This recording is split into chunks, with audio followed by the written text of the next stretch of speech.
We finally have to talk about Riley's new emotion. From the tiny detail hidden inside her belief system that almost nobody caught, to the moment her mom's emotions quietly gave it away, to the reveal waiting for you at the end. Oh, and we saved the best for last, because once you see it, you will never watch Riley the same way again. Let's go. Anxiety never actually stands still. Watch her closely in any scene. She jitters. She vibrates. She practically hums in place. Pixar built her movement around real panic responses. That fast, shaky, can't sit still energy anxiety gives you in real life. Even her hair looks like it's buzzing with static. Compare that to Joy, who barely moves unless she's celebrating. Same girl, two completely different nervous systems, but that's just the surface. The deeper we looked into Riley's mind, the more we found. Here's a detail almost nobody talks about. When puberty officially kicks in, the console doesn't just get new emotions standing at it. It gets a brand new red alarm button installed, one that didn't exist in the first movie at all. Nobody explains it. Nobody even mentions it. It's just suddenly there, blinking, waiting to be pressed. One tiny button, and it quietly tells you Riley's entire operating system just changed overnight. Same brain, completely new hardware. And that's not even the biggest change nobody's caught yet. Let's talk about embarrassment. He barely gets a single line, just grunts from inside a hoodie he never takes off. But watch him closely. He's always the last one to react, and the first one to hide. Every time Riley messes up in front of Val's group, he's already ducking behind someone before she finishes the sentence. He's built to disappear the second things get uncomfortable, exactly like real embarrassment does. Drop a heart if that's ever been you. Now hold that thought, because the next one is a lot less cute.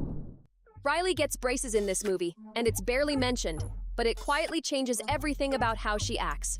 She stops smiling with teeth. She covers her mouth when she laughs. She second-guesses photos before anyone even takes them. It's such a small physical change, but it becomes the first real crack in her confidence, before anxiety even shows up to make it worse. Puberty didn't wait for the new emotions to arrive. It started with metal on her teeth. And that crack doesn't stay small for long. Quick one before we go further. Pause on the scoreboard in the background at the hockey rink across different scenes, and the score and the date on it actually shift scene to scene, quietly tracking how much time is passing between hangouts. Most fans never even look at it. They're too busy watching Riley. But it's there the entire movie, ticking along in the background, keeping time nobody's paying attention to. Not everything hiding in the background is this harmless, though. Okay, now things get darker. There's a place inside Riley's mind called the sarcasm, the pit where sarcastic thoughts go to die.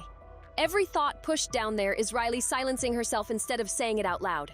It's not just a funny name. It's a graveyard for every honest thing she was too scared to say. Quick pause. If you're planning to click away, this is the last easy exit, because everything from here connects directly to the ending. The creepiest part is the belief system itself.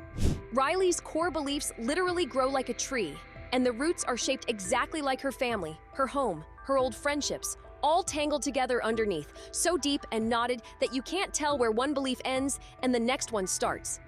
When anxiety rips that tree out to plant something new, she's not clearing space.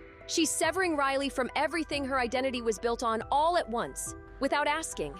It's shown as this quiet, gentle scene, soft music, warm light.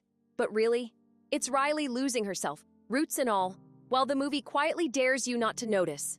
We are not okay. But before we spiral completely, let's breathe for 1 second. Quick fun one. Bree, Grace, and Val are color-coded on purpose. Bree's in cool blues, Grace is soft and neutral. Val is all warm oranges and reds, the color of confidence and control. Riley's outfit slowly shifts to match Val's palette the longer she chases her approval, one small choice at a time, layer by layer, until the version of Riley from minute 1 barely shows up again. She's not copying a hairstyle. She's repainting herself in someone else's colors. Hang on tight, because the next few are connected, and once they click, you'll see Riley's whole family differently. First clue. Every time Riley's mom shows real protectiveness, watch the background lighting. It shifts warm and gold for just a second, even in scenes that have nothing to do with her own emotions on screen. Hold that thought, there's a second clue, and it's not subtle. Second clue. That exact same gold light flickers around other parents in the background, at the rink, in the hallway, anywhere a parent is watching their kid. That's not an accident repeated that many times. Remember that gold light, because the third clue connects everything. Let's put it all together. In the Mindworkers vault, there's one nameplate left completely blank. Just an empty slot, waiting, and the workers near it are always wearing gold gloves, the only gold accessory in the whole vault. like they're handling something too fragile for bare hands. Gold light, blank slot, gold gloves, protective parents. Put those four together, and you get one answer. The new emotion isn't romantic love, it's devotion. The protective, aching love a parent feels, not a crush. Quietly color-coded gold in the background of both movies without one line of dialogue ever explaining why. Look at that thumbnail again. Riley, grown up, holding her own baby. That's the reveal. But it explains something we haven't even gotten to yet. Do you relate? Same. Because somewhere along the way, being loved by your parents stops feeling like protection and starts feeling like pressure. And one day, usually way later than it should, you understand it was never pressure. It was fear wearing a gentle face.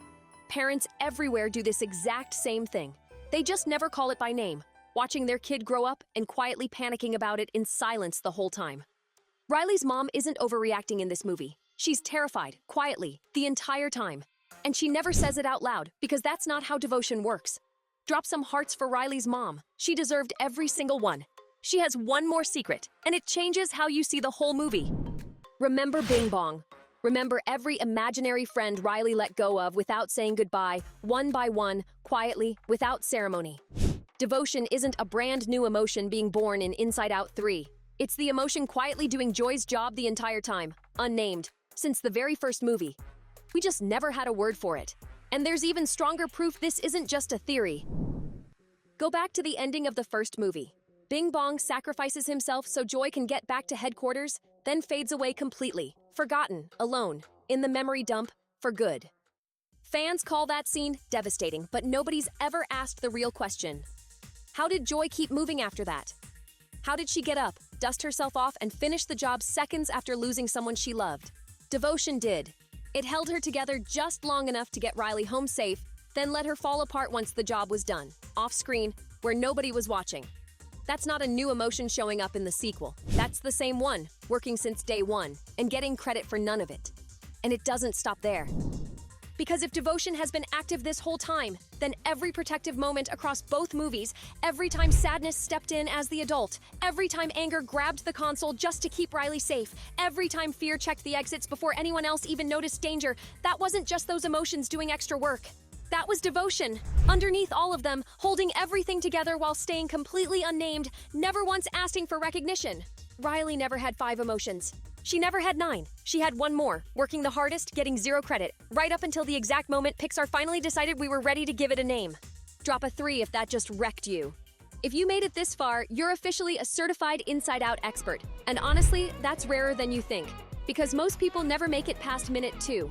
If you want the full breakdown the second more Inside Out 3 footage drops, that's exactly what we do here. Sub up, bell on. We love you, Riley.